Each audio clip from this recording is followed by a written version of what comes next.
Have you ever stopped to wonder why we automatically link everyday behaviors to these massive, life-defining concepts? Like, why does hitting a specific career milestone automatically mean success? Or why does spending literally every waking hour with someone automatically equal love? Well, welcome to This Explainer.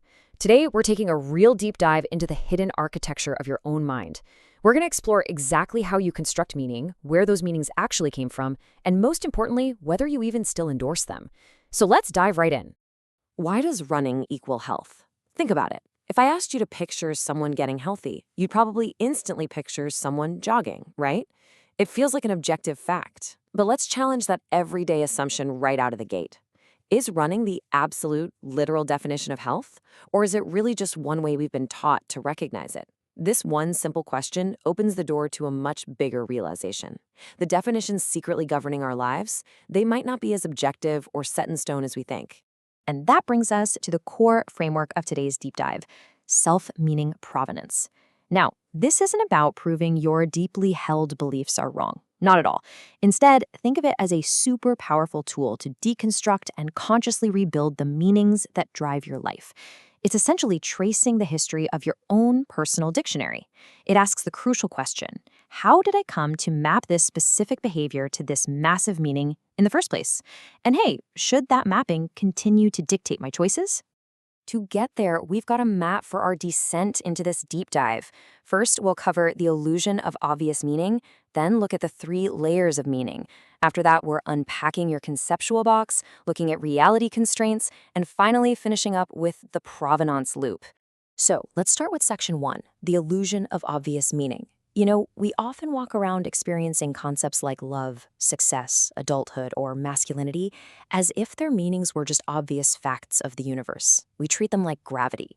But the truth is, there was likely no single moment where you sat down and formally decided what success actually meant. Instead, these meanings are constructed from various contributing streams.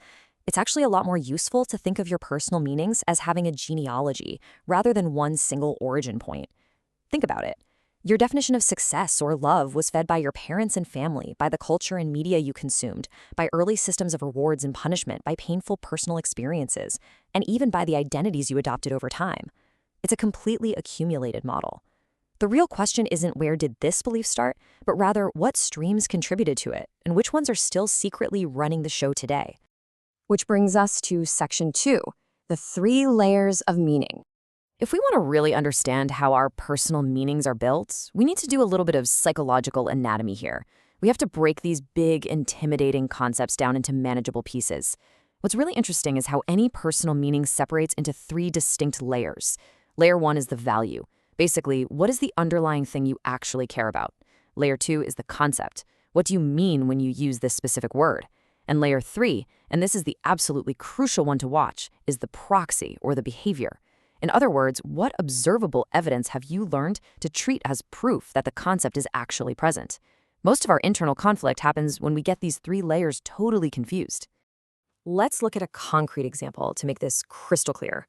Let's go back to our health example. We have our true values, right? Things like longevity, physical capability, independence, and having energy. And then we have our proxies, running, lifting weights, eating vegetables. Running is a fantastic implementation, sure, but it is merely a proxy. It's just a behavior you use to pursue the value. So the crucial takeaway here is this. You can completely revise the behavior without abandoning the value. If you get injured, maybe running becomes swimming. The implementation changes, but the value, your physical capability, remains completely stable. Okay, we are moving into the deepest part of our deep dive today. Section 3. Unpacking your conceptual box. I want you to imagine that an incredibly important concept in your life, let's just say love, is a literal physical box sitting right in front of you. Over the years, you've been tossing all sorts of accumulated rules, expectations, and behaviors into this box. Now, let's open up that box and take a look at the contents. When we start classifying what's inside, things get fascinating pretty quickly. You might find loyalty in there. We'd likely classify that as an essential property. I mean, if loyalty disappeared entirely, you'd have a hard time calling it love, right? But look at the next element, constant communication. We often throw that right into the love box. But is it an essential property of love or is it misclassified content? If we examine it closely, Constant communication is usually a proxy for emotional security. It's evidence that the relationship is intact. It is not love itself. And what about extreme sacrifice? You might find that in your box just because of how you saw your parents interact, making it a historical artifact. Once you distinguish the essential properties from the learned proxies and historical artifacts, this massive conceptual box suddenly becomes adjustable without losing its true meaning. To really unpack your boxes, you have to stress test your mappings. Ask yourself, could someone be successful without earning enormous amounts of money? If the answer is yes, well then, enormous wealth is not an essential property of success. It's just one proxy. If you can decouple the behavior from the concept, you completely free yourself to pursue the underlying value, say freedom or impact, in entirely new ways. Now let's test the reverse scenario. Could someone constantly text you without actually loving you? Absolutely. They could be anxious, controlling, or honestly just bored. So if a behavior, like texting, can exist entirely without the underlying quality of love, then the behavior and the meaning are definitely not identical. Realizing this stops you from blindly trusting proxies that might be leading you astray. Now, as we begin our ascent back to the surface, we need a crucial reality check. Let's move into Section 4, Reality Constraints on Self-Authorship. Because when people hear they can reconstruct their meanings, they sometimes think this is a free pass to just make up whatever reality they want. But remember this quote, calling a behavior healthy does not make its biological consequences disappear.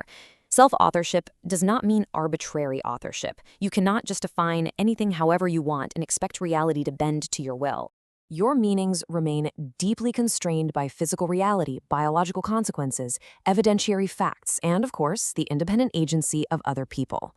You can reconsider what love requires, for sure, but if you simply decide to label indifference or neglect as love, it doesn't magically make those behaviors perform the functions you actually value in a loving relationship. The true freedom here is not trying to control reality by changing the labels. True freedom is inspecting and consciously revising the mapping between reality, your behavior, and your meaning. So how do we actually do this on a daily basis? This brings us to our final section, the provenance loop. We're surfacing from the deep dive with a concrete, actionable toolkit that you can use to continually evaluate your own inherited meanings. Here is the loop in action. First, decompose the inherited model. Look at your behavior and find the hidden rule driving it. Next, identify what is the true underlying value versus what is just a proxy. Then, and this is key, guys, revise just one part. Do not try to redesign your entire concept of life intellectually all at once. Just move one boundary. From there, enact that revision out in the real world and observe what happens. Does it produce the value you care about? What feels wrong? And finally, update your model based on that real-world feedback. It's an experimental, ongoing loop. So why does all this matter? Because running this loop grants you what the source material calls epistemic self-agency. It essentially means I can inspect the categories through which I interpret my own life. A person can have all the outward freedom in the world, but if they're governed by internal, unexamined equations, like success only equals a prestigious corporate career, their options are artificially restricted. Other paths won't just seem less desirable, they will literally fail to register as successful possibilities at all.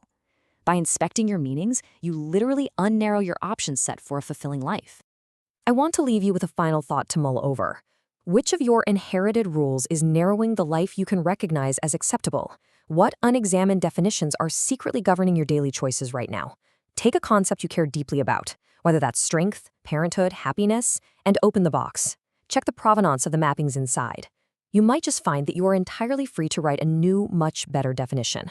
Thanks for joining me on this deep dive explainer. Now get out there and start unpacking those boxes.